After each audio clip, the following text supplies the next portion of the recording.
He's unpredictable. He's relentless. He's fearless. He's smart. He's a jerk. Oh, man, what a jerk. How would you describe Kirk Minihane? He's talented. He's blunt. He's complicated. He's the fakest tough guy I know. He's honest. A self-proclaimed weenie. He's angry. He's actually a good guy. He's a psycho big mouth prick. I wish we had more Kirk Minihanes. How would you describe Kirk Minihane? Combustible, unpredictable, venomous, testy, obnoxious, selfish, polarizing, pompous. Enough about me. Let's get to the show. It's Kirk Minihane's Enough About Me. I'm about to fall into the trap. I'm going to say that Jackie MacMullan is the first female guest on Enough About Me, and that's kind of the problem, is it? Because she's a lot more than that. It doesn't really matter that she's a female journalist, but yet somehow it always creeps back into the conversation. And because I'm lazy and dumb and didn't know where else to start, that's exactly where I began the discussion with the Hall of Famer, Jackie MacMullan. All right, so we're sitting here, and we don't know each other that well. We really don't. We've done some TV together, and actually, I ran into you in the Super Bowl. Yeah, who are you with? You seem very nervous. With my godfather, I was Uncle trying Doug. to talk to you, and you were running away from me. That's not an accurate representation Yes, of it what is. happened. Oh, you know what? Can I tell you why that's actually true? I know it's true. I was with my Uncle Doug, my godfather, who's a great guy and really loves you, so he was excited. Yeah. And she's, but I also don't. I don't want to bother you. You are not bothering me, and I told you that. And if it's someone, there's this, I think, an unspoken code in our business, and I think it's true among athletes too. If someone wants to meet you, that's a friend of someone in our business, that's like totally fine. I know, but you're having lunch with somebody. Actually, I was not. He was a total stranger. You saved me. See, that's what you didn't know. know. I didn't know guy, that. I was eating alone at the bar because there was no room service, and that guy was bugging the living crap out of me. Really? So, yeah, now I feel you bad. saved me. Yeah. But I was like, why is he running? Why is he like, we gotta go. Can I tell you why I was nervous? Not nervous, but a little uncomfortable. Yeah. So it was the first time I saw you or had spoken to you after this Aaron Andrews thing. Oh, right. Inevitably comes up in this podcast. And with you, I figured we'll just get it out of the way. Yeah. So I said something obviously stupid. And one of the people I felt, not that I disappointed, because again, we didn't know each other, but I felt bad. I was like, when I see Jackie for the first time after this, I'm going to feel kind of like a shithead. I didn't even think of it. No? To be honest with you. No, because so Aaron Andrews is just a grenade for everybody, including me. Yeah. A complete grenade. So here's my take on that. Aaron Andrews is absolutely, and this is because the first thing everyone thinks of, you, me, and everyone, she is drop dead gorgeous. She is a very articulate, clever person. She's just not a journalist. Mm-hmm. You can't be a journalist and hawk probiotics on television. And you can't be a journalist and be on Dancing with the Stars. Now, I've coming to realize that my definition of a journalist is like everyone thinks I'm a dinosaur, probably an extinct one. But that's all I know, all right? That's all I know about what journalism is. So I feel horrible for what happened to Aaron Andrews. Horrible. Sure, of course. Horrible. Like it's the worst thing on earth. And people, when the judgment came down, and we all know she'll never see anywhere near that kind of money, people are saying, well, that's too much money. Well, who are you to say that? Because I do believe that she has suffered from this, and I do believe there's a genuine anxiety and anguish about what happened, and none of us can put ourselves in her place and possibly understand what that feels like. Okay? Are you at the point now, though, where you don't even really want to be asked? Well, let's backtrack for a second. So when the thing with Jess, who we both know, right, and happened, I like Jess a lot. Me too, and I have some sympathy for her too, in a way. Yes, I mean, she's a human. She's a human being, and this happens. Yeah, on a personal level, sure. Yes. Yep. What compels you to feel like you have to call into EEI and smack Jerry Thornton around and give me plenty of joy as I was going for a run on some Tuesday afternoon or whatever it was? Well, so here we go again with this idea of what a journalist is. Okay. And real quick, I'm sorry, I don't mean to interrupt you, but I wonder sometimes, do you feel like you have to weigh in on these situations? Sometimes I feel like I should, and I think better of it because I'm a pretty emotional person, and sometimes it's why I'm not on Twitter, because I'd be fired by now. I know it. I know myself. You know, I used to get a ton of emails at the Globe when I was writing stuff that people didn't like, which happened every day, especially Patriots and Red Sox fans. Okay? Right. And so they write you crap like, oh, well, you're a 7-foot Amazon lesbian, you don't know anything. And so, but even worse than that. I'm sure. And so you look at it, and your first reaction is, well, you're an idiot in your father's basement. And then I always said, well, all right, just wait 24 hours. And then you write back something more clever. And you just write, thanks for writing, and though I'm amazed you know how. And then they answer and say, oh, my God, I was drunk when I sent that. I never thought you'd read it. Never mind answer it. And blah, blah, blah, blah. So I've just learned that I'm a hothead.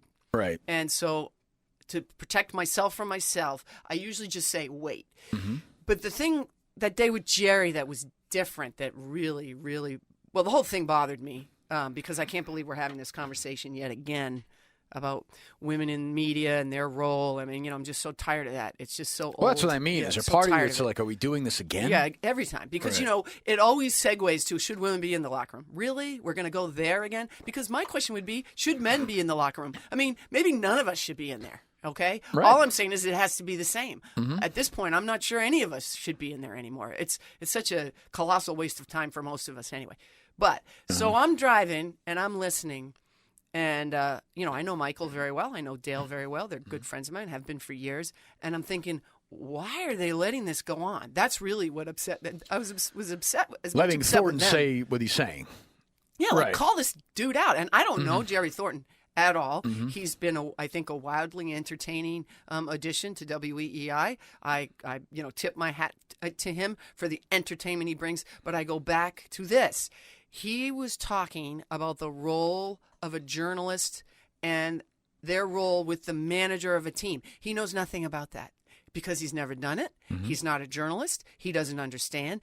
And for him to sit there and, throw Jessica Moran under the bus, hey, look, she deserves what she gets in this particular issue because she took this on and she knew what she was doing. She's not dumb.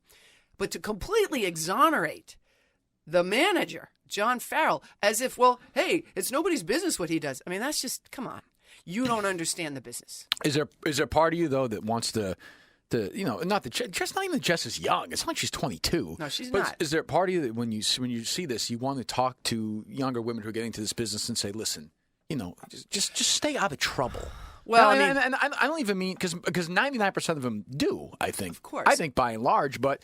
When Samantha Ponder marries an athlete or something like Jess, right. it seems like it sets stuff back fairly or unfairly. But people like that don't care what I think. And I get that. I mean, I'm 55 years old, okay? I'm an old lady at this point. You mean like people like Jess and... Yeah, I would disagree with you on Jess because Jess kept it quiet for a while. There's a reason why she was doing that. Right. Listen, I can't tell Jess Moran who to fall in love with, or I don't even know if that's where they are in the relationship. I have no knowledge of it. But she knew that she was doing something wrong, and John Farrell knew he was doing something wrong. And listen, they decided as two consenting adults it was worth it. I'm not going to judge them on that. All I can do is, again, set up the parameters for how our business works, how my business works. And I'm just wondering, I don't even know if my business exists anymore. Like, where is the line between journalists and entertainers and reporters? The line is so blurred. I think it's gone. I think it's totally gone. And so when I was in my early 30s, a bank came to me and said, we want to do a commercial on your very busy life as a journalist with your kids and your husband, and we're going to pay you, I don't know, it was so much money. And I was like, I can't do that. And they're like, well, why not? I'm like, well, I'm a journalist. I can't hawk products. And they're like, well, a bank, though? What's that going to do? I'm like, I don't know. This is just the code that I was brought up under. And man, I'd love to do it, but I can't. And then Sport Court, remember that company? Yeah, sure. Sport Court? Yeah. So Sport Court says to me, oh, man, we want you to hawk Sport Courts. Right. And I said, oh, man, they're the greatest product ever. They're like, well, we'll build one for you and for your sister who told us about you, and we'll give you like $20,000. And I'm like, oh, well, that would be awesome, but, I can't. And people are like, well, why can't you? I'm like, because this is what a journalist is supposed to be. So if Bank of America, whoever calls you still today in this changing world, you'd still say no. Yeah, I would, and I'm an idiot. No, I don't know that, but I would say that I don't think I had this conversation with Jerry once. Jerry and I are good friends. Jerry sure, Kelly and I yeah. are good friends. And he said to me one day, he said something about, it was when he first started doing this, and look, he's gone on to make millions and done great. And I said, Jerry, you're reading ads on the air. He's like, yeah, so what? I go, you can't read an ad on the air if you're a journalist. Like, you just can't.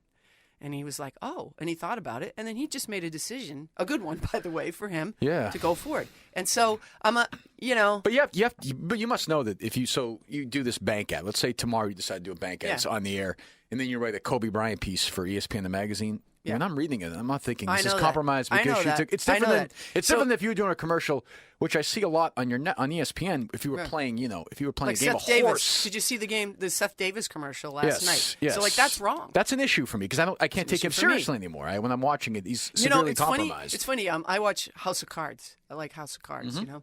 And all those political pundits that are appearing on House of Cards. It's are, weird. Are I you know. kidding me? Are you I know, like kidding Wolf me? Blitzer and Yeah, the like CNN really guys, and it crosses the big-time line people. totally Yeah. into reality. So, but you know what? Listen. I'm not going to get on my big soapbox and tell everybody what to do. Okay? I stopped doing that a long time ago.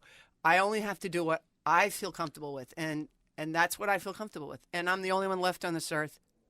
So be it. And the funny thing was ESPN. It's like when I was working at Sports Illustrated. I think that's when the bank one came up, and they're like, "Oh, well, you couldn't do this anyway." And then Rick Riley's doing a Miller Lite commercial. Right, so right. it's like, "Oh, really? I can't."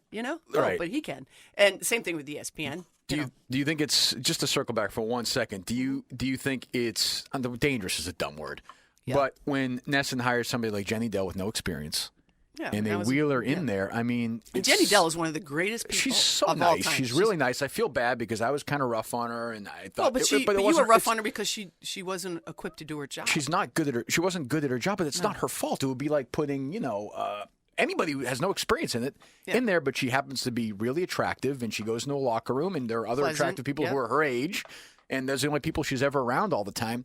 Right. Like, what do you expect to happen? Well, I expect. I mean, I guess see Realistically, this, I'm okay, saying. but then it goes back to this. So 'Cause it's different. I remember what was her name? Hazel May. Hazel May. They was once quoted saying, The "Well, if they dating ever told, policy, I mean, so clearly Hazel May's in this business for a different reason than I am, right. and Jenny Dell is in this business for a different reason than I am. I don't think Jessica Moran started out that way. I agree with you. And something happened, and again, I'm not going to judge them. I like them both personally, but when I'm listening to Jerry Thornton talk about what he perceives to be the right way and the wrong way, and the rules of this game of this world that he doesn't live in, man, I can't sit there and listen to that. I just can't. When did you stop becoming a female journalist? I'm the wrong person to ask. You'd have to ask. Well, I mean, when Yeah. did you? A long time ago, I hope. I think so, but hope. I'm wondering. I just what, remember once I was covering an NBA game, and somebody said something crude, and turned to me. It was a bunch of us. another writer or something. No, it was a bunch of coaches and GMs. Yeah, It was at a league meeting, and they went, "Oh, sorry, Jackie." I said, "It's okay. I swear too. I say Right. crude things too." And Matt Gukas, who was this is how long ago it was the Orlando Magic coach at the time, and he said, "Sorry, I kind of forget you're a girl," and I'm like, "That's a good thing." That's the point. Yeah. What? So, I mean, listen, Grady Little, when he was here, I remember I asked him a bunch of questions, and he wouldn't answer them. I don't know why. He just didn't. It's like he didn't hear me. And then someone would ask the exact same question, and he would answer them. So I'm like, okay, that's how he's going to roll. But by the end, Grady Little and I were great. And when he got fired, he ended up taking a coaching job with the Cubs, I believe. And I was out in Arizona to do a Barry Bonds story for the Globe. And I went over there, and he gave me the first story, exclusive interview after he got fired. Right. So people can change, they can understand. Because I'm sure he's looking at me thinking I was pretty young or whatever. He's probably thinking, well, what is she doing here? What's her game? What's she after? Right. And that's the problem with what happens with Hazel May or Jessica Moran or any of these. No female journalist should walk into a locker room or a clubhouse and have people say, well, what's her angle? What is she? I wonder what she's really here for. We're dead in the water if that happens. When did you start at the Globe? 1982, Right out of college? right out of college. I was a news intern at the Globe. Well, I have to back up, really. I was at UNH. I wanted to do the Globe internship. UNH back then had this incredible relationship. It was a national internship. It's really hard to get, Yeah. the Globe's internships. People from all over the country. But UNH had a guaranteed spot. So one UNH student every summer went to the Globe. So that Okay. was really an amazing thing. Yeah. And so you're supposed to do it as an undergraduate. They don't take any graduates. They don't want people bugging them for jobs afterward. Sure. But I was playing basketball at UNH, so I was behind on the internships. I couldn't do any during the school year because basketball covered both semesters. So I was a senior and I hadn't done the Globe internship yet. So I'm like, what are we going to do? My professor said to me, let's just defer your graduation. I said, is that legal? He goes, I don't know. Let's just do it. Okay. So we deferred my graduation. So I had already graduated but they thought I was an undergrad. So that's how I got in. I was on the news side, working on the news desk. And they had this great sports intern named Ian Thompson. Yeah, of course. He was at the sports section. So Ian and I became best friends. He's still my best friend in this business to this day. Our families are very close, our wives, husbands, the whole thing. And I used to just hang around the sports department all day long. I would do my shift. I had the lobster shift, they called it, 7 to 3 on the news desk. And then I just scoot over to sports and just sort of hang out and soak it all up, you know. Mm-hmm. And then one day, what I hoped would happen would happen. They were shorthanded. I said, hey, I'm from the news. I'll do it. And Vince Doria was like, who the hell are you? And Ian goes, no, she's all right. She can do it. She knows sports. She knows play. And so they sent me out to do, I don't even remember what it was. And so when I got done, I just said, hey, look, I'm young. I'm cheap. I'm a woman. What do you say? And he said, come back in a month. And then in a month, he had me do, over the next month, do Northeastern football games. That's how important it was. And after a month, he said, I don't know why, but I'm going to hire you. And I'm like, okay, sounds good to me.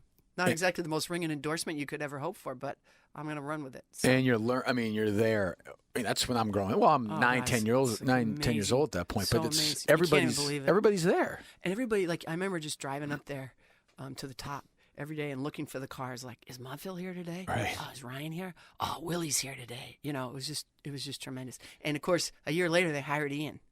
I mean, Ian and I were like, we were best friends, but we were bashing each other's brains in, trying to be the 10th guy on the Celtics store, you know, or the 9th guy on the Patriots. Well, the Patriots sucked back then, but the Red Sox, you know, and Ian always won. Ian was a much better writer than I ever thought about being. You wanted that Celtics beat, though? Is that something you coveted from the start, or did you? I was not nearly presumptuous enough, no. No? And that was Ryan on the beat at that point, or no?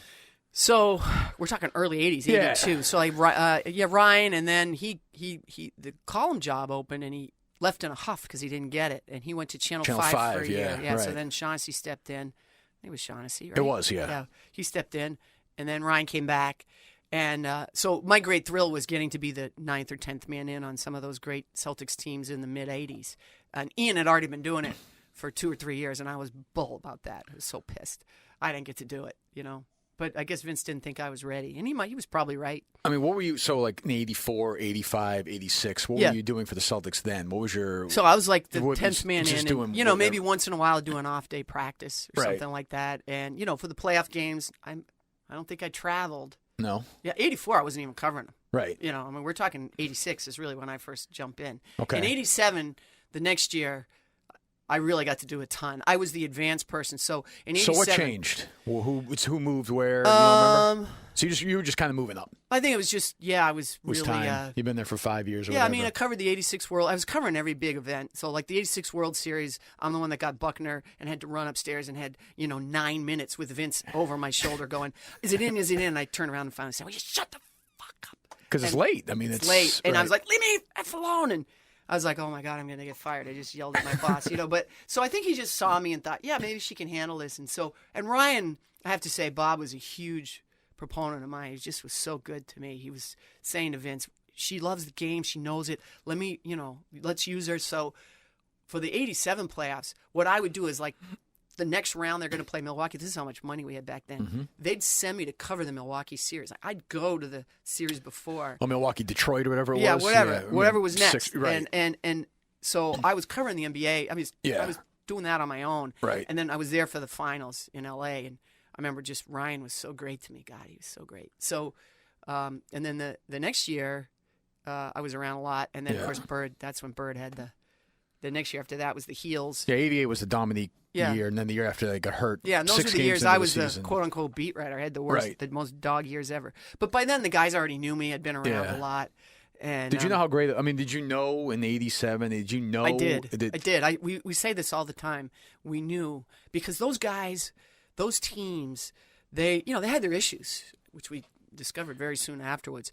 But they were so much fun to be around, and they loved having fun at our expense. I remember I wrote an off-day thing on Danny Ainge and how he was so hyperactive because everybody's about it. And I called him hyperactive, Right. And he never said a word about it. I didn't think anything of it. I didn't think it was, whatever. But then then we're in the Garden for an off-day playoff, practice. And they had these big, long tubes that they were going to put up in the lights, and they were stacked up on the table, and it was just the media crush back then was ridiculous, and so somebody kind of jostled me into the table, and one of these lights fell off the thing and just smashed everywhere, and of course they're practicing, you know, right, and they look over and everybody's like looking at me, and Danny's like, "Oh, you're kind of hyperactive," like so they were always like aware. The give and take. I remember being in an airport with Bird and in Milwaukee, and there was no place for them to go. They flew commercially. There was no room for them to go hide in. And so he's like, "Do you have a newspaper?" I go, "Yeah." He goes, "Here." I go, "Why?" He goes, "I don't want anyone to talk to me." So he's like the newspaper up. And I remember this kid came up to him, and people were trying to come up to him. And this one guy came up to me and says, "Larry," because the flight was delayed. Larry goes, "What?" He goes, "You want to play cribbage?" Larry's like, "Yeah." So this kid played cribbage with Larry for like an hour in the airport terminal. And Larry loved it because no one could bother him.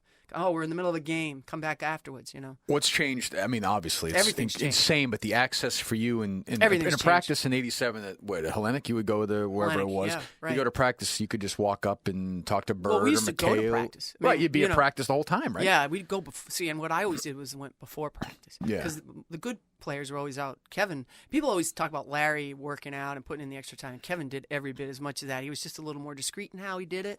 And I'm not saying Larry was trying to have everybody see him. It's just that Kevin had young kids, so he would get up super early. Although Bird himself is hinted or has said a lot of times that he thinks if McHale had worked harder, he could have been an even greater player. Where does that come from? Do you think? I know exactly where it comes from because, and I describe this all the time the same way. So when Larry's got a guy down and he's torching him, right? He's scored 10 times in a row on him, and the guy's lying on Grom, and Larry's got his foot on his larynx.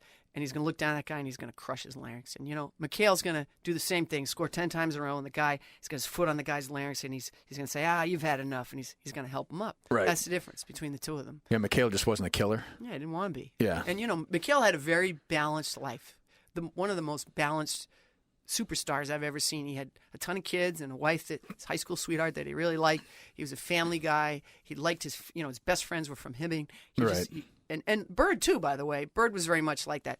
But Kevin just had other things going on in his life. And Larry, on purpose, had nothing else going on in his life. I feel like McHale has been not forgotten historically, but I he's do. not I think appreciated enough when you – I mean, he's the best post player who ever lived. That I've seen, I would say Olajuwon, Duncan, and McHale, but I'd probably put McHale first. He was a great defensive player. Later on in his career, he could shoot from the outside. Yeah, he shot threes at the end. He shot threes. He was an 85% free throw shooter. He's the surest 2 points at his best. I've never seen a player who can do the things that he did. The up and under. I used to go home and on the weekends when I was playing and try to do all that crap. Me too. I was 5'6" and whatever, and posting guys up and trying to do that fadeaway with the and the up and under. Up and under one. He, I think part of it is because he just doesn't care. It goes back to what we were saying before. He didn't care about his legacy. He didn't care about his place in history. He still doesn't. They ask him all the time to come back and do things, and he just doesn't. And I remember once. I was at ESPN. It was near the end not near the end for McHale, but it was probably like 88, 87, 88, somewhere in there. And they wanted to do a Sunday conversation with Kevin McHale because he'd never done anything for ESPN. And I was just starting to work with them. My Globe was my full-time job, but I was doing stuff for ESPN. And so I went to him and said, "Hey, can you do this Sunday conversation with me?" And he goes, "Oh, no, I don't do those." And I said, "Oh," and I was pretty young then, so I must have looked disappointed or something, And he's like, "Oh, you look disappointed." I said, "Oh, it's okay. I just, I thought it would be good to do." And he said, "Well, is it going to help you professionally? Like, is this like a good get for you?" And I'm like, "What?" He said, "Well, if it's going to help you professionally, I'll do it." And I was like, "Yeah, it would help me professionally." So he did it. That's what he was like. Are you surprised that these guys? Are you surprised when you knew Bird pretty well? Obviously, you've written books with Bird. Yeah. When Bird was playing, did you look at him and say, "This is a guy who's going to be a basketball lifer? He's going to coach. He's going to be the president of a team, or is he just going to go away to?" I thought he was going to buy a team. That's what he always had said to me when he was a player. He said, "I'll never coach." He said that to me so many times, and of course, he ended up doing it. And the reason he says he did it was, and he did stay to his word. He said, "I'll be there 3 years, no matter what happens, good or bad." And it seemed like he was not hands off, but it seemed like he had Dick Harder and he had Rick Carlisle, right? Yeah, and he had Carlisle drawing up the plays in the huddle, which was unheard of, and now a lot of teams do it. But he did it strictly so he could learn the front office. Because once he tried to buy the Celtics twice, right? And the Gassons didn't like him because he was a Gavitt guy, and they in the end didn't like Gavitt, so there were no way they were going to sell it to him. What does he think of the Celtics now? What's his relationship with the Celtics now? It's too bad, right? Is it complicated now with him and the Celtics still, or no? I mean, I don't think it's complicated. I know he's had a good run with the Pacers, and he's had, but it does suck that he's not with the Celtics. I agree, and I don't think it's complicated. The complicated part was Red. That was too bad, and that was just two stubborn old jerks that should have communicated with one another. This is Bird and Red. Yeah. Like I don't even remember what the genesis of it was. Did it end poorly? Like at the end? It didn't end poorly, but it didn't end well. Right.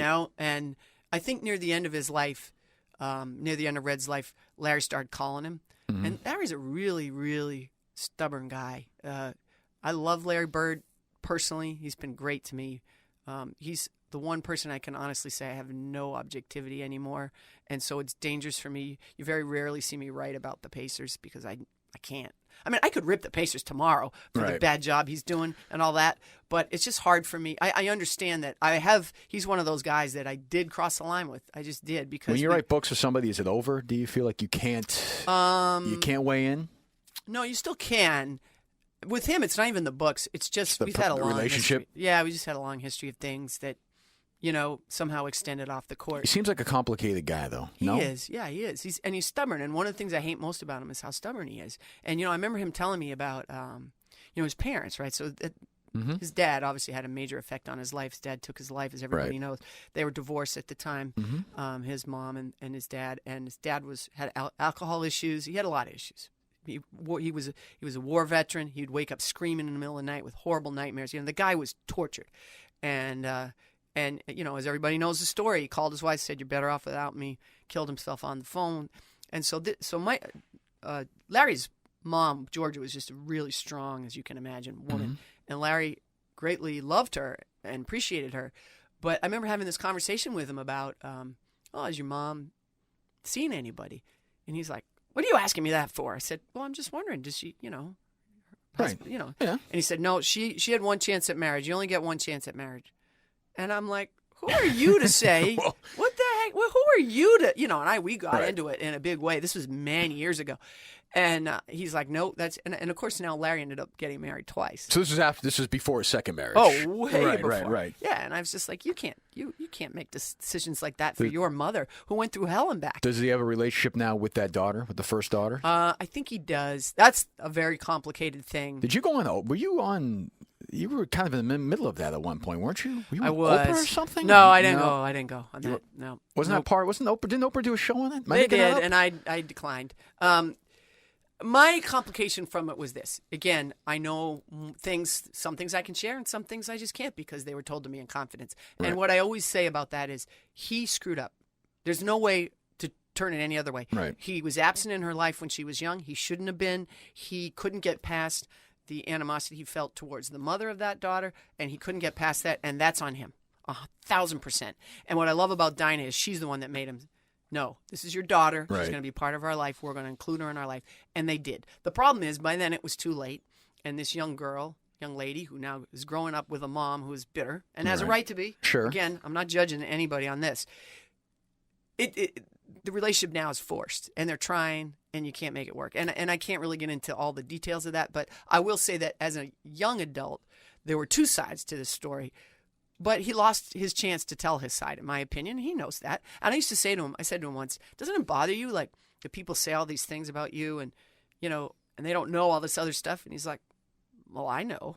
Right. Why does anyone else have to know? I remember the Sports Century they did on him, and Peter Vesey talks about it, and he says, does it ever bother you, all the stuff? And he said, I don't read it. Yeah. Is that true? He doesn't. He didn't, even when he was playing, he never read it, never paid any attention to it? Once in an airport, Vesey wrote, it was when the whole thing happened in Detroit. I don't know how close you followed those teams, but they were trying to reduce Bird's role. He was, he wasn't physically the same. Chris Ford was the coach. Chris Ford years. Right. Yeah. And he went to a game in Detroit and he refused to shoot the ball. I don't know if you remember this. Yeah, I remember this. Yes. I'm a point forward. He said after the game. Right. And it was immature. It was a superstar having trouble dealing with his own mortality. But then you have to add into the mix that you got Jim Paxson there, clubhouse lawyer, who's saddling up to McHale, and McHale and Bird aren't quite the same. So that happened, right? So Paxson Paxson came in and was complete clubhouse lawyer. Yeah, complete clubhouse lawyer, and caused a lot of problems. But McHale was complicit, and hey, McHale had a right to say some of the things that Jim Paxson said. Michaela had a right to question Bird because they'd been through it together. But Michaela was never. Paxson was always because you would read off the record. Guys who wouldn't give their names, anonymous sources. Yeah, but Kevin was one of those. He was. So he was, and he admitted it. Yeah. He admitted it. So he would rip Bird and not put his name on it. But he did later. Yeah. When he finally came, someone said, "Hey, but it must have been you." And Michaela said, "Yeah, I had questions about him, and I told him." Do Bird and Michaela have a relationship now? They do. They're fine now. They're fine now? They're not close. They weren't really all that close near the end anyway. They're absolutely fine now because they sort of have this mutual respect for one another. But the interesting thing about the Vesey thing, yeah. Yeah, the Vesey thing. So Vesey wrote, Bird's can't have cancer, or whatever. Sure. So we're in an airport somewhere, and I don't remember where. And Larry came up to me and said, "Jackie," he said, "what did Pete write?" And I said, "Oh, yeah." And now remember, this is like before the internet where you can Google everything. Right. I said, "Yeah, you should go home and look that up." He said he goes, "Oh, well, who were the guys quoted?" I said, "Well, they weren't quoted. I mean, there's no names on it." And he goes, "Oh, we all know who that is." I said, "Do we? Who are they?" So I'm like, whatever. Right. Why not? And so anyway, that's when he comes back and says, Paxton, this guy has a yellow streak down his back, doesn't name him either. I remember that, yeah. On purpose. Right. So all of that, when it's all said and done now, what happens is all these years later, Bird and McHale, they've been through too much together. They won champions. It all goes away. But Paxton, years later, Bird's getting involved with some playing card deal. Bird's a very savvy businessman. And the guy who doesn't know says, "Oh, I have a surprise for you. One of your ex-teammates is our rep. He's flying out to see you so you can go over this deal with him." And Bird said, "Well, who is it?" And he said, "Jim Paxson." Bird said, "Did his flight leave yet?" And the guy looks at his watch. He goes, "Oh, not for another hour." So Bird waits an hour and then calls the guy back and says, "Tell that MFer I'm not seeing him." But he waited till Paxson got on the plane, took flew off all the way across the country. That's a good power move. Yeah, that's Bird. Bird. Could you be a beat writer today? Would you have any if you were starting, tweeting, blogging? Yeah, it'd be hard. It'd be hard for me, but I mean, if I were doing it today, I would probably be a young person that grew up with social media. That's true. But there are people. I mean, Steve Olpett's a contemporary of yours. He's people like that have to do it. And I read and I think that must be for them really it must tough. Be really hard. Yeah, I don't know how Steve is still doing this after all these years. It's an exhausting thing. I'm glad I did it. I think every journalist should do it because it really teaches you discipline and also you got to criticize people that you care about. And you got to show up the next day. And that's, I've always had that's where Shaughnessy, I think, is the best in town. Anytime he's ever gone after someone, he shows up the next day. That's what you're supposed to do. And people don't. I remember Charlie Pierce, who I have great respect for as a writer. He's a brilliant writer. Mm-hmm. He wrote this piece on Doug Flutie once and just destroyed him and then never saw him again.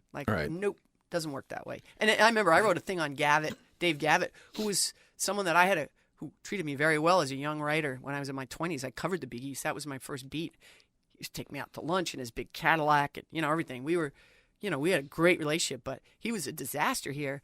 And I called him and said, "I got to write this story, and I just wanted to let you know. It's like, you're not going to like it." And he's like, "Well, what do you mean, Jackie?" And he tried to talk me out of it. And I said, "This is what I have to write." And I just think he thought I wouldn't do it. And I wrote it, and I showed up the next day. And I thought the guy was going to kill me. Really? He was because he couldn't believe it. I think he felt like, I treated you like a daughter, and this is what you do to me. But he struck me as overwhelmed, Gavitt. It just seemed like I don't know. It just seemed like a bad disinterested fit. Kirk. Really, that was it. It was more like I'm the grand poobah, and I'm the idea guy, and I hire other people to do my nuts and bolts. That's always what was so brilliant about Dave Gavitt. Like he created the Big East. Sure. He created the notion of it, and then Mike Tranghese implemented it. Right. Him and Tommy McElroy. And so when Dave got to the Celtics, I went out to lunch with him, off the record lunch, right before. And he said, "What should I do?" I said, "You need to get rid of everybody in there. You need to have your own people in there. And if you don't do that, you're not going to succeed." He didn't listen to me. But he couldn't get rid of Red. No, not I mean, you Red. Can't do that. But you mean like Jan Volk. Jan Volk he had people there. There was John Jennings. There were people there that were going to save their own skin. Right. And he needed a Mike Tranghese in there with him, and he didn't have it. And he just thought he was above going to, for instance, the NBA All-Star game. Well, if you're a first-year GM who's never been in the NBA, you should probably go. Right. And it was more like, well, I'm above that. I'm Dave Gavitt, and that wasn't good. And you know what else? He's a college guy through and through. The idea of trading a player for a salary cap space, it just gave him hives. Didn't make any sense to him. Yeah, he just couldn't do it. Was he around when Lewis died? I guess he was, right? Oh, yeah. He was in the middle of that. He was in the middle of that. He's the one that held that ridiculous press conference to announce that that Reggie Lewis had a benign fainting condition. Right, I was right. like, are you joking? I remember going up to him afterwards saying, "What are you doing?" What do you think of that? What are you doing? 23 years later, what do you make of the whole thing? It breaks my heart. I'll tell you what I make of it. Reggie Lewis should be home right now, enjoying his children in old age with a defibrillator in his chest, because that's what that dream team told him he needed. And he and Donna, for whatever reason, were frightened to hear that, or I'll never know. Well, they just kept shopping, right? Yeah, Until they kept shopping. But you know what? The thing that gets lost in that, so the second opinion was Gilbert Mudge, benign fainting condition. Mm-hmm. But then, of course, we know Mudge didn't believe that either. Right. He was covering for Reggie. In his mind, it was the drug use from the cocaine. Mudge claims that Reggie Lewis told him that in his car one night. They said he has severely damaged heart because of cocaine, too. A lot of people think, right? Right. Well, that's what Gilbert Mudge told us on the stand when they sued him. But what gets lost in all this was there was a third opinion, and it was a group of doctors in California. Because I remember saying to Donna, his wife, why didn't you get a third opinion? She said, how do you know we didn't? I said, well, how would I know you did? You never answered my phone calls. And they did go to California for a third opinion, who was very much in line with what the Dream Team of doctors said. And I'll never forget one of the Dream Team doctors, who has to stay nameless, said to me, Jackie, what we should be doing right now is saying, what a shame Reggie Lewis has to retire, but he's going to live a long, happy life with that defibrillator in his chest. And, a while back, if you think about it, back-to-back first-round pick, the total death now. Right? The bias thing is still, So where were you? You were at the Globe, but were you involved in that, or covering that? Or I ended up covering the indictment. I ended up going. So I was in a golf tournament in upstate New York doing a story on Pat Bradley. I don't know what I did to deserve that, but the golfer, the Westford golf. Yeah. She's tough. She's tough. Really? Yeah, she's one of my least favorite people I've ever interviewed in my life. You would like Keegan. We have Keegan on the show. I'm sure he's a lot of fun. Yeah, that's funny. Well, I know his dad, and I know the brother, because they're all, I live in Westford. Right. Oh, so, right. So I know all them. Right. She was tough. But anyway, I'm drying my hair, getting ready to go do this interview. It says, in shocking news, the Boston Celtics draft pick linebacker. And I'm like, oh, my God, did they trade him? And then they're like, he's dead. So I was like, oh, crap. So anyway, July comes. I'm on vacation with my boyfriend, now my husband. We're whitewater rafting in Moab, Utah. I get home. There's a bunch of us on the trip. Ian's on the trip with us. Yeah. And we get back, and they're all like, well, what are you going to do Monday? I'm like, I'm going to open my mail. I'm going to play basketball at lunch. I get into work. There's a plane ticket in my cubby. And Vince said, go down to D.C. They're starting the indictment proceedings. Mm-hmm. I want you to you just have to go for the day.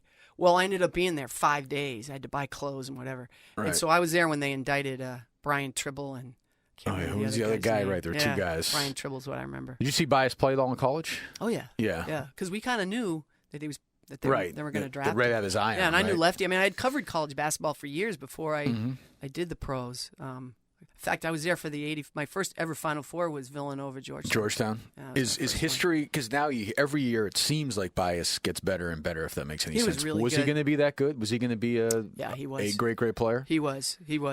I think so. He was the bridge. He and Reggie were the bridge. They wouldn't have missed a beat going forward. And that hurt Bird and McHale and it destroyed him. Parrish. I mean, that was a guy who could have played minutes. That 87 team that you started covering was decimated. They had no bench at all. McHale's playing on a broken foot. Right. Bird's got a bad back, a bad shoulder. Parrish had a bad ankle and a bad knee. Right. They were a mess. They were a mess, and they weren't deep. And they had no bench. Darren Walton Day was all done. Walton was done. Yeah, Walton was done. So that team, whenever I ask Larry which one is the one that got away, he always says that team. But he always talks about Sly Williams, because Sly Williams was with them for a little while. Right. And was just tearing it up in practice. Bird's like, oh, my God, this is the greatest thing ever. How do we get this guy? And then I said, well, what happened to him? And he said, I don't know. One day they told us, he went to the dentist to have dental work done and never came back. So that was it. He blames it all on Sly. Do you like working at ESPN? I do. It has its good days and bad days, like any place. But do you understand? We've spent a year just killing ESPN. No, I know. Do you understand? Does that make sense to you, or do you say? Yeah, on some levels. The Deflategate thing was. I have to be careful here, I guess, but I think ESPN would like to do that over. Why didn't they just simply delete a tweet? I don't know. I don't know the answer to that. I feel for Mort. I know people sure. don't hear, but I do. I think people do. He's a great reporter, and ESPN, the biggest problem is it's a Disney-owned company now, so it's just so big. Right. When I first started working there in the 80s as a freelancer, I did some stuff here and there for them.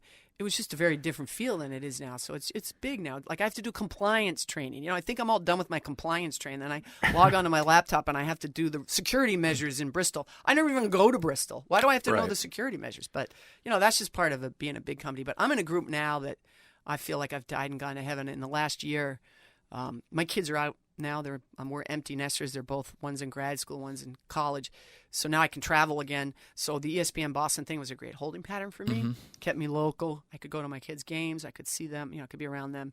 Now I'm with this NBA Enterprise group, so I'm writing for the magazine, and it's just such a gift. I'm working with all these incredibly talented people, and I get to write 3,000, 4,000 words pieces on Kobe Bryant and heart issues and Kevin Garnett. I've been wanting to do this Kevin Garnett story for 5 years, and they finally said, go ahead and go. Talk to whoever you want. Take as long as you want.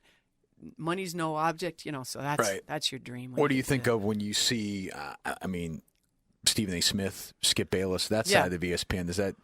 That's just part of it. People watch it. I mean, I like Stephen A. I've known Stephen A. a long time. He's really plugged in. Again, doing commercials. I wonder how he feels about that. I've never asked him. I think he's made. It's not a great look. He's made a deal. Yeah, he's made a deal. Yeah, that's probably right. And again, who am I to judge? It's just I'm the stupid one. I'm more a fan. I'm not because listen, I do reads all day, but when I see Stephen A. Smith, touring Floyd Mayweather's house and looking at his cars and going through his closet, that to me is a bigger issue maybe than selling beef jerky. I agree. And so everybody again has to look in the mirror and answer to themselves how they feel about their role as a journalist. I know the group I'm working with is, and Pablo Torre's in it, the guy I work with on Around the Horn, who's just a brilliant guy. Everybody in his family are doctors, and they keep hoping he's going to give up this facade. Where do you go for Around the Horn? West Noon. Just right in West Noon, right over Washington at State. In fact, the day that pizza, Sweet Tomatoes. Yes, right across the street from it. I had been there 2 hours earlier getting my slice. Yeah, I'm so sad about those people. I hope they're all doing okay. So we go there, and we did a live audience show last week. It was so much fun. We went to New York. We had a presidential debate with lecterns and everything, and I am the new president. So you should be calling me Madam President. And so that show, I started out doing it and thought this is a career killer. This is sophomoric, and I can't do this. So I quit, and I quit for about a year, and then Tony Reale became the host, and he's a pretty thoughtful guy. He's a really talented guy. So you quit when Kellerman was doing it? It wasn't so much him. It was just the way the show was. Directionally? Mariotti and Woody on every day, 5 days a week, just chaos and interrupting. And I just didn't feel like it was a good thing for me, again, as a journalist, I guess. But I feel like the group we have now is, we have a lot of fun, but Tony wants to tackle some issues. We've added some good people. Kate Fagan's a rock star. She's a rock star. So is Pablo. Do you like doing sports talk radio? I know you've had your ups and downs with this station over the years. Not really. Well, you're on that because I was just just doing some research for this. I watched that old Outside the Lines piece, and you said you've hung up on shows a couple of times. Yeah, I hung up sexist. I used to hang up on Jerry and John all the time, but they're my friends. Mine too. But they're shitheads. But they in are a good way. Yeah. Sometimes I listen to you guys, and I'm like, really. But then, more with John and Jerry. But not the newer, so much for me. no, you too. No, you too. Not never. letting you off the hook. Never. You guys, the only thing this is why I can't be on talk radio. Number one, we already covered. I have a temper. But that's good, though. I have a temper. Yeah, but if I was on the radio for 4 hours a day, 5 days a week, I would be suspended or fired. I know myself. Well, but I've been suspended. You don't get fired. You wouldn't get fired. For well, what? I don't know. Give me an example. So you hear something, and you say, if I was on the air with this, I would get fired. Like what? Yeah, I don't know. Would you get fired over the Jess thing? You wouldn't get fired over that. I don't think so. Over what? I have a temper, and I would come at people, That's all right, though. Yeah, it is. Now, it's not who I want to be. It's not who I want to be. Maybe that's the better answer. But, I like doing it, but I don't do a lot of it anymore. But you had the chance to do it every day from 10 to 2. I did. You were offered the job. I was a couple times. Yep. But that's for me was just a lifestyle thing. I'm a writer. Still want to write. Yeah. You weren't ever close to taking it? No, not really. Mm-hmm. Not really. No. Yeah. No, not really. Just didn't feel like the right thing for me. Yeah. And I laugh because during the real salad days of radio when they were paying people a lot of money, I'm not the best. I guess I'm not the most financially savvy person, Yeah. But I'm doing all right. So you don't. So you're okay. Do you listen to a lot of sports talk or not when you're driving? I do sometimes. When I don't like to listen to it is like on the weekends when I'm home. My husband is he's born and raised in New England. Right. He's a sports fan.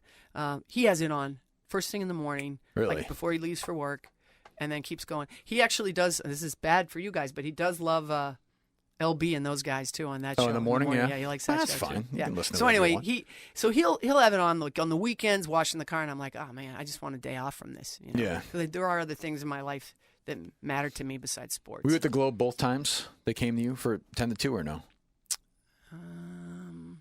I can't remember. Would the Globe, Yeah. I mean, would the Globe Yeah, have the let Globe. you do both? No, No? I don't think so. No? Not even the I think columnist? one of the times I was at ESPN. You were. And it was just, giving up around the horn would have been hard. I've grown to love. What time do you tape that? We taped that like starting at 1, but you Oh, have okay, a conference right. call at 10:30. It's a whole day. Yeah, it's sure. a whole day. And I have to say that those guys have become my second family. Yeah. They're a great group of guys. Bill Plaschke and Pablo, I mentioned, Tim Collishaw, Kevin Blackstone, Kate, I've grown to like just a great. I don't know. There's just I'm going to miss someone, but that's a family kind of thing. It's a fun show. It beats work, and I often say it's so much fun. And the thing that I like most about it is I have to stay current on everything. Sure. It really, if you want to do that show, Especially nationally, you got to know Right. everything, and that's really hard to do. But it keeps me disciplined, so I like it. I'm glad I get it. It is funny though, like how in term Boston and maybe some cities like this, but most aren't. I mean, in Boston, we could go all year and never talk about something outside of Boston. That's right. I mean, it is Yeah. so, and I've lived So here my whole provincial. life, but it's so insanely parochial that Yeah.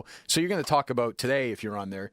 I mean, we would talk about Villanova, obviously, but you would talk about 4 things that we would never discuss ever, and that's not true.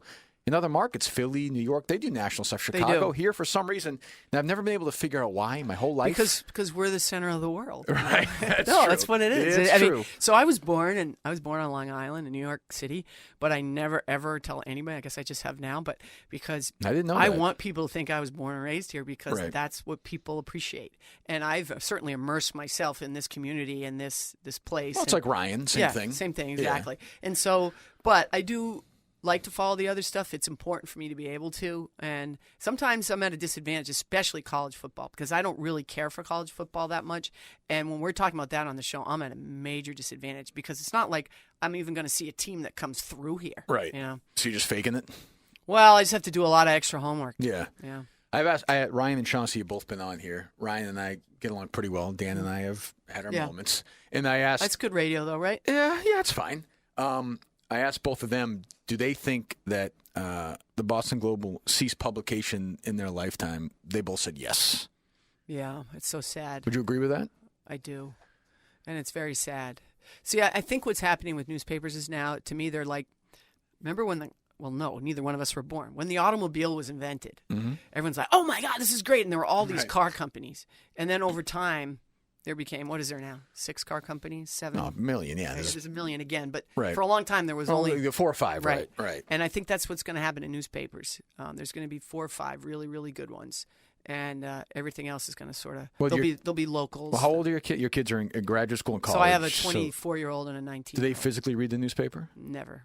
I I think- still get it for nostalgic reasons only. Right. Delivered to my doorstep every morning. I'm 41, and I think my generation is it. Like Yeah. everyone younger than me doesn't read it. It's gone. It's totally It is. gone. They'll have It's to totally figure gone. out a way to. Do you miss writing for the Globe or no? Because I mean, you're obviously writing a lot Yeah. still, but do you miss? Well, I mean, I Do you miss the day in day out city miss sort of thing? I miss the Boston Globe I worked for. Okay. Right. I miss the Boston Globe that I just described to you earlier, where I'd drive up to the roof like going, "Oh man, everybody's going to be in the office today," and I wouldn't trade that for anything. I mean, I saw Will McDonough like challenge our editor Matt Storn to a fist fight in our newsroom. It was the greatest thing I ever saw. You know, Will was a great friend to me, a great mentor. He's the one that taught me you got to have an edge, a little bit of an edge, which didn't come to me naturally. Although I feel like now it does, probably to my detriment. But he's the one that sort of said to me, "You got to take a stand. You can't be afraid." You know, he was the one that taught me that. I was so sad when he died. I was in the middle of something that he was helping with, and I called him the night before. He was having a Christmas party, and it got postponed because he had a mild heart episode. So they changed it to January, and I called him the night before. Hey, what can I bring? I was really excited that we were going to go to this party. Right. And Ryan answered the phone. He was still young enough to be living at home, and he said, "Oh, Dad's at the doctor. He's having a stress test. He'll be back later. Just bring yourselves." I know that's what he would say, you know.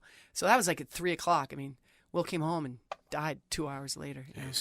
And I talked to Bob Ryan, about him, and he liked him, but he also said he would struggle because he said McDonough was so compromised. He was. You know, that was he didn't really care about the writing that much, but he also had a million different conflicts with sources left and right. And then Ryan said, you know, he had a lot of respect for him. They weren't close. It seemed like he really had some issues with him. And everybody did, and I did too. But I mean, was he an asshole, like in the good way? He was never an asshole to me. I mean, but like he was. He was what he was. Was he was a bit of a bully? Right. You know? He'd lord over you.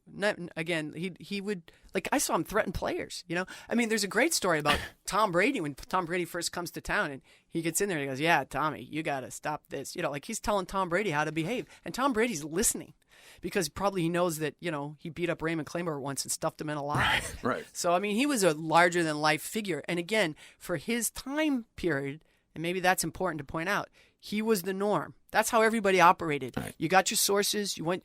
You stayed with them till the death, and that's how it worked. And then the next generation, that was a little different. So people call Bob Ryan a homer. You know. Sure. So. Well, that was his generation, right? You travel with the team, and you went out for drinks with Dave Cowens after the game. And my generation comes along and goes, I don't know if you should do that, you know? But, and then the next generation, they don't even drink. God bless them. But the difference is now, like, so by this next generation, I would say between, say, 25 and 40, especially in this city, and you might disagree, I feel like part of the reason I've been able to sort of move forward and have a career is that I'm sort of cynical, and it doesn't seem to be a lot of cynicism. It seems there's like not a lot of personalities. No, almost. It seems like they've all, and I don't know if that's because of Twitter. I don't know if that's because of social media. I don't know if that's because of message boards. I don't know what it's because of, but I look around at guys my age, and they're all nice guys, but the problem is they're all nice guys. I mean, there's not a lot of... Well, there's not a lot of challenging going on. That's why, people can say what they want about Shaughnessy, but he serves a very, very important purpose. He's essential. Yeah, he really totally is. Essential. And Borges, too. I know people like to rag on Borges a lot, but same kind of idea. No question. And, challenging Belichick's a big deal. And I did it once without even thinking about it. I was maybe even too young to understand what I had done, but he had made Ted Johnson, he deactivated Ted Johnson, a healthy scratch for a game against the Green Bay Packers. And I had just become a columnist. And I was like, well, why? And I went down there and started talking to the players, and they're all like, yeah, this is bullshit, whatever. Off the record, of course, right? So I wrote this column and, ripping Belichick, but I don't know. I didn't even realize what I was doing. I swear to you. I mean, I wrote what I thought, and I didn't realize the fallout of it. And but what I didn't realize also was that there was a real positive fallout for me that I didn't bear the fruit of for a couple of years, and that was that all those linebackers, Bruschi, Vrabel, all those guys, they're like, "Who's this guy?" They didn't even know me, right? And they're like, "Whoa, it's her! Wow, she wrote this," And that's how I developed my relationships. Again, unbeknownst to me, I said to Vrabel one day, "How come you're so good to me?" He goes, "Because you took him on," and I didn't know that. So there's unintended consequences sometimes, positively and negatively. Because of course Belichick isn't going to give me shit. Do you have any dealings with him now ever or no? No, I guess really. not now, but in the no. last I mean, few years. I go, I ask my question. I remember once I was getting on an elevator. I was late for practice. It was snowstorm, and my husband was out of town, so I was like trying to get my car out, and I got to the, I was trying to go up to the press room. That's where they were doing the press conference, and he was coming on his little wagon, the thing. Yeah. And so we're waiting. I was waiting for the elevator, and we're standing there, and Stacy's there, and someone else, and they're like, the elevator. We're just standing there, and I go, "Well, how are you guys today?" And he just won't even look. He's just mad. I don't know. He wasn't mad at me. He was mad about something else. No eye contact. Yeah, nothing. no one even looking at me. So then I go, "So is this a private elevator, Bill, or can I get on too?" Right. Like, come on. Right. And he went like this with his hands. He just kind of gestured, "Yeah, get on." So I was like, "This is unbelievable." Like, we're all grown people. Do you think you would be a beat writer every day and have Belichick do that to you every day like these guys do and then go and write about it? Could you do it? I don't know. Maybe not anymore. I'd rip the crap out of him. I know that. I mean, how many asshole coaches and managers did you really deal with? Casey Jones, good guy? Oh, the best, yeah. Chris Ford, good guy? The best, yeah. Jimmy Rogers? Yeah, Jimmy was tough. Jimmy used to call me at home because he was just nervous, He was the classic example of an assistant coach that shouldn't have become a head coach. Right. He was the best assistant coach ever. And Chicago, the worst. right? Yeah. Minnesota. No, worst- I'm sorry, but he's a from great assistant in Chicago. Yeah, though, he too, was. with But Jackson. he went. yeah. Remember, he went to Minnesota, became the head Failed, coach. right, Just right. horrible. And he used to call me at home. He'd be mad about things I wrote, and he'd be calling me at my house. Call your house? My house. Right. Yeah, well, because no cell phones, right? Right. So he's like, and I'm like, Jimmy. He'd be like screaming. I'm like, what has happened to you? He just was off the rails. But like I said, Grady Little was tough. McNamara, I hated my guts. Well, Jerry always says McNamara was just a monster. Was the worst to everybody. But he used to see me with Dan. Because Dan and I were friendly, so it was Right. guilt, but he hate by association. But the Celtics guys, one after another, were pretty tremendous. I mean, Doc, I knew Doc. I covered Right. Doc as a player, Right. and Brad Stevens is he's a prince. How I would wish you he'd give us more? But How he's would a you prince. deal with So you were on the beat during sort of like the Bird, like the end of Bird, Right, the back. So like back then as a beat writer, Bird, throws Bird out was his an back. ass. He was an asshole near the end. He's not going to play. How do you find out? Jeff Twists? I mean, how do you find out these? It's different, like as opposed to now. What goes on? I mean, it seems like it's a different world. Yeah, and so So he was an asshole to you at the end. Bird? Oh, yeah. Just grumpy because he was in he pain. was hurt. Right. Yeah, he treated everybody like crap. Right. And he liked me, Yeah. but he still treated me like crap near the end. And actually, I'm the one that broke the story that he was having the back surgery, and so he was pissed about that too because he didn't want anybody to know his business, which I understand. But hey, that's my job. That's your job, sure. That's my job, But he was so impossible to deal with near the end. I actually finally, when he was being one of Gavitt's assistants, remember he retired and that's what he did. Yeah. And he was mad at me because I had written the Gavitt thing. He was Right. mad at me about that. He's still mad at me about that actually. And I just said to him, I go, what the hell's happened to you? Like, go Right. get the surgery. You're a pain in the ass. You're, Right. And so when you get older, that's how you, like, that's what's happened to me and to every other journalist that's ever done my job. Like, you're 20-something years old. You want to please everybody. You want to fit in. You want to do your job, but you want to, and then by the end, you're like, well, you're a jerk.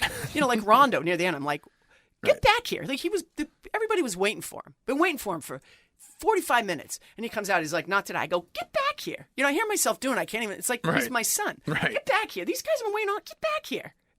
And he looks at you and he comes back, Who's the biggest jerk you ever dealt with? I always ask this. The Yeah. biggest, if you had to pick one, McNamara? McNamara, I've Josh heard- Beckett, Jim Paxson was pretty tough Yeah. because we were on the other, we were on the wrong side of that. For that war, yeah. And he actually threatened me after that whole thing happened. He's like, I demand a retraction. I said, talk to Shaughnessy. I didn't write it. It was the yellow streak down the back Yeah, thing. yeah. Talk to Shaughnessy. He said, I'm telling you right now, I'm demanding a retraction. My teammates want that retraction. If you don't write it, you're done here. You're shut down in this locker room. And I'm like, but I was shaking. Right, sure. When people yell at you like that, Yeah. But I thought Beckett, and it wasn't, he was an asshole to everybody, not just me, but he was one of the biggest jerks I've ever been around. After All the baseball guys were the worst. baseball guys are the worst. Yeah. Nomar could be a real jerk back Yeah. in the day. He was pretty bad. When did you start writing? How did the conversation start with Bird to write books with him? Well, that was a surprise for me. I had gone to Sports Illustrated, and he had been named the coach. And so I called him up and said, hey, can I do a story on you for Sports Illustrated? He goes, I don't want to do it, but they're making me do all this shit. That's part of my job. I said, so is that a yes? All right, come on out. So Right. out I go. And, we hadn't seen each other for a little while. And a lot of, he was healthy. I was, we were in different places in our life. Actually, my sister had just passed away. And he was asking me about that. So I actually got a little upset, which I lost my composure a little bit. Anyway, it ended up being a great story. He gave me some great stuff, and they put it on the cover. It was my first cover story at SI. Yeah, I remember it. And it went really well. And then so I get a call from Jill Leone, his long time agent, and she said, hey, confidentially, Larry's doing another book. I said, oh, okay. She said, yeah, this guy Mark Shaw's doing a book, and he doesn't really want to do another book, but he wants to bury that book because it's unauthorized. I said, oh, so I think she's going to, like, run the names by me, And she's like, so confidentially now, like, would you want to write it? And I was like, well, let me think about it. Yes. Right. Like, I couldn't believe it. Right. I couldn't believe he asked me. And then So- you did the one with Bird and Magic. Yeah. How many years later was that? Well, so that was a fits and start. That started out as a coffee table book with this Looney Tune guy from Canada. It was a coffee table book, and Bird said, I want Jackie to do it because we had this good, Yeah. And so I went to started doing it. The guy's name was Alan Turwitz, the Turtle. And the guy literally ended up in the loony bin and ran off with our money. Really? So the Really? project, Is yeah. that true? No, it really happened. That book originally was going to be a coffee table book. Yeah. And I'm so glad, in retrospect, it wasn't. Because I started doing my reporting. I'm like, this would be a great effing book. I mean, this Sure, could be of a course. tremendous book. Yeah. So we just waited a little while, and I lost money on that. And Bird sent me a check. I didn't cash it because it wasn't his money. I mean, it wasn't his fault. Right. But that's the difference between Larry and Magic. Magic's like, oh, on to the next thing. Too bad about Jackie. On to the next thing. Bird's like, man, you got screwed. I'm sorry. Is the Bird Magic relationship mythologized a little bit? I mean, or are they? What's funny? The premise for the book was a little bit, but you know what? By doing that book and me going to Larry and saying, well, here's what Irvin said about you, and he's like, wow, he said that, and then I go back to Irvin and I'd say, this is how Larry remembers it, and he's like, oh my God, and they became really close doing this project, and now they really are really close. And the one that stunned me was when Bird said, I think in the documentary that kind of accompanied the book, was if I had one call to make, I know I could call Magic, and he would. And that's real. Yeah. That part's real. But the rest of it, the fact that they were in each other's psyche, that was all real. And they really did hate each other early on. Until the trip to whatever it was. Well, that's probably the part that's mythologized a little bit? I mean, that did happen, and they did connect that day. But there was, they still played in they played in a championship after that, the 87 championship. Yeah, I think, right. Yeah, that's true. So, so Magic still thinking he's going to hug Larry before tip-off, and Larry's still like, no. That's not happening. So Irvin sort of exaggerates everything. I'm irrational about it. As I get older and older, I get more rational. But I still say that Bird in 86 was the best basketball player who ever lived. I know I'm probably wrong. Jordan was probably better. LeBron might be better. Maybe Magic in 87 was better. But Bird could do everything. He could do everything. Everything. And he was just so mentally tough. Oh. And that's what he and Jordan share. Right. Jordan is the same way. And Magic a little less so, but Magic was more talented, obviously. Well, yeah. And could do more but things. He also had Kareem. But Kareem was one of the five best players ever. We just discussed how good Kevin McHale was. So but Kareem won 6 MVPs. Yeah, but I mean, Kareem won MVPs while he was teammates with Magic. He won finals MVP. I mean, Kareem in the early 80s, he's one of the greatest players that ever lived. But see, I don't think that argument doesn't work for me because McHale was every bit as good in his own way, and Parrish was one of the most underrated centers that's ever played the game. Worthy was a great player. I mean, he was. But that's why it was. Do you feel like you walked in it at the very best it ever was, and it's never been as good? I mean, I know. I covered the Bulls. I covered all those Bulls teams too, in a different capacity, obviously. But that rivalry just made it. And it was they only played each other twice a year, but it was you just waited for it. It was so incredible. I have to say, I really like where the league is now, and I know a lot of people my age don't. I like the stretch four. I like the three-point shot. I like the pace of the game. I like that the San Antonio Spurs only hold the ball for half a second before they pass it again. I think it's beautiful basketball. And it's too bad that those two teams can't play each other in the finals because that's going to be your real final. Those two teams are amazing. It is hard to watch when the Celtics are struggling, though, and they take 42 threes in the game. Yeah, I understand that. Well, so that's the downside of the three-point revolution. The Houston Rockets are the perfect example of going 6 for 30 in a three-point. And every time Jaron Sullinger takes a three, I want to throw up. I mean, it doesn't make any sense to me. And, he claims Brad tells him to do it, and I just can't imagine that's true. But, Kelly Olynyk as your 5, shooting threes, that's the new NBA, and I like that. I like that. Did you know that Ainge was this smart when you covered him, that he could do this? I knew he was different. Yeah. And I remember, again, we used to fly commercially, and one time, who knows why, I'm sure there was a method to his madness, there was an extra first-class seat next to him, and he upgraded me, and I sat next to him on the flight all the way home. It was a long flight, too. And we talked about basketball all the way home, and we did not agree on one single thing. I have never seen the game the way he has, ever. Still, to some degree, that's true. Well, I think he was a good coach. I think he was a good analyst, and I think he's made a lot of mistakes, things that haven't worked out, but he's always had a plan. And I think what he's done, and it may not work out. Maybe they won't get lucky, and they won't get the picks. Yeah, they've been really unlucky so far. But what they've done with Garnett, who was done, Pierce, who was done, and Doc, who didn't want to be here, is. No, it was Arbakian. It was, and it was hard, but it had to be done. I thought they were going to do it a year earlier, to be honest, and I think Danny thought about doing it a year earlier. But that was after that Miami. Right. So they were up 3-2 in that series. That's tough to do. Yeah, you can't do it. But then Garnett to this day will tell you that's bullshit that happened. Paul Pierce should never been treated that way. Paul Pierce did not want to leave. I sat down in New Jersey with them, with the Nets, and did a sit down with both of them. And they just ripped Celtics, ripped the crap out of him. And I understood where they were coming from, but the Celtics did the right thing. They did what Dave Gavitt should have done all those years ago. He should have pulled the trigger on McHale to Dallas or Parrish to wherever it was. You know, he should have done that, and he didn't. No, I appreciate it. Thank you, Jackie. I will let you go. You can go show off your temper somewhere else. You kept your temper in check, I think, today. You didn't make me mad, so. Well, it's part of my charm. That's part of. So I hear. I feel bad now that if I had known in Phoenix, a year and a half ago, I would have sat down with Michael. I didn't realize. I thought that was a friend of yours. Oh, it was some Yahoo that was like asking me for autographs and can I give him Larry Bird's phone number? Did you give him Larry? I'm sure you always give out Larry Bird's phone number. Yeah, He all loves the that time. when You people, want it? Here, I'll tell you right now. When people call Larry, it's they love it. 888. Yeah. No. All right, thanks, Jack. All right, thanks. Thanks for listening to Enough About Me with Kirk Minihane. If you want more great podcasts, it's pretty easy. You can go to the WEI mobile app. You can go to Stitcher. You can go to iTunes. You can look up Enough About Me with Kirk Minihane. You can find the ones with Sean McDonough, Bob Ryan, Dan Shaughnessy, David Portnoy. There'll be more. And what you can do when you like them, you write a review. That'll help us out a lot. You give us a rating. We can help you. You can help us. Get that done. Do it right now.